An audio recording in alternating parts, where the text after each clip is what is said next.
This presentation will be on the 1897 Bradley Martin Ball. To start, I will play a short video that will show you a reenactment of the ball and give you an idea of how expensive the event was. The Bradley Martin Ball is one of the first society parties held at the recently opened Waldorf Hotel. Considered the most luxurious hotel in New York. The elaborate costume party cost some $9 million in today's money. And for more than a century, it holds the record as the most expensive party in American history. And this amazing event is planned, organized, and staged by this woman in just 6 weeks.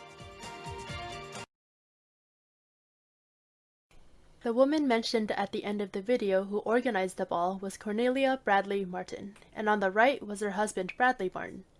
According to Mucci Grosso's New York Has a Ball, the Bradley Martin Extravaganza, these two met at a wedding, married soon after, and had 3 children together. They lived a comfortable life because Bradley Martin was successful in his career as a lawyer and manager of a large estate. He also made connections with the right people. But in 1881, the passing of Isaac Sherman, Cornelia's father, replaced their comfortable life with one of luxury. Cornelia inherited a majority of his $7 million fortune, which effectively raised the Bradley Martin social standing. This would eventually enable them to hold the Bradley Martin Ball. But before I go into more detail about the ball itself, I will discuss its historical context. The Bradley Martin Ball occurred during the Gilded Age, an era that appeared prosperous on the surface but filled with hardship underneath.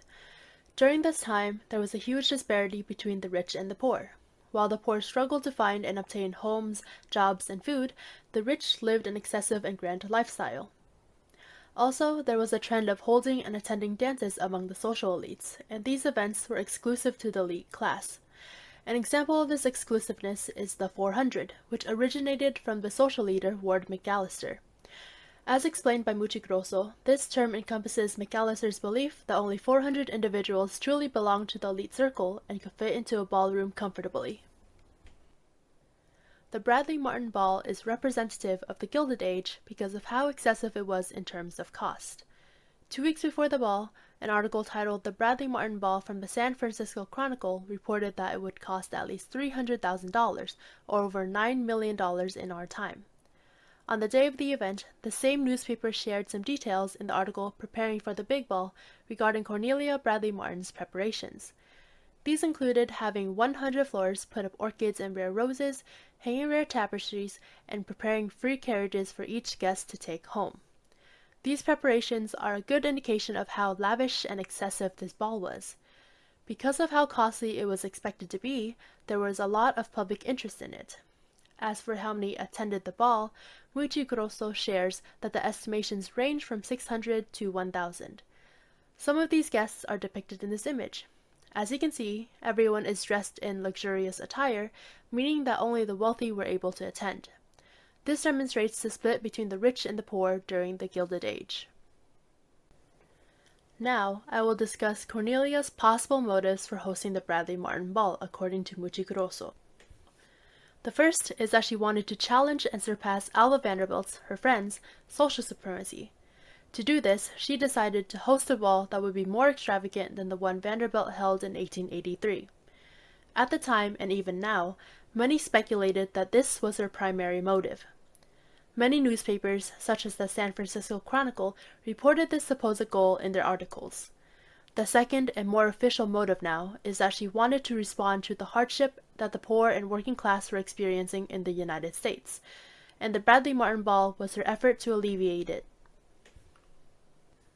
Elaborating on the more charitable motive, Cornelia believed that holding a costume ball would be the best approach because it would have beneficial results for more people.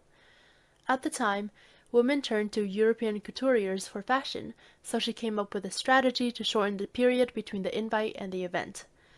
This would not give women enough time to get their gowns from abroad, meaning that they would hopefully turn to local sources and generate employment for dressmakers, wig makers, florists, and more. and these two images are some examples of the costumes at the ball. There were varying opinions surrounding the Bradley Martin Ball when it was announced. Many were worried that this display of wealth concentration would result in social upheaval. For instance, Muchi Kuroso shares that Reverend Dr. Rainsford warned against holding the ball because it would increase the discontent that at least 6 million people had for existing social conditions. Another critique of the event, shared by the San Francisco Chronicle, was that it was vulgar and un-American. On the other hand, some acknowledged the potential benefits of increased employment opportunities.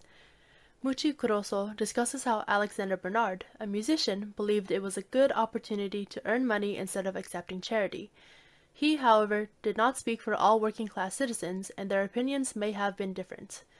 Another supporter was Reverend Dr. DeWitt Talmage. The San Francisco Chronicle shared that he believed the Bradley Martin Ball scattered wealth to those who were poor and needy. In the end, Muchi Kuroso shares that Cornelia Bradley Martin did achieve her aim of improving the nation's economy through the ball.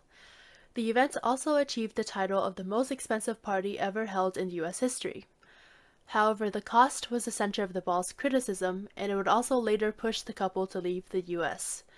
Authorities in New York City decided to raise the Bradley Martins' property taxes after seeing that they could afford such a luxurious party. They decided to leave, but the tax problem still followed them.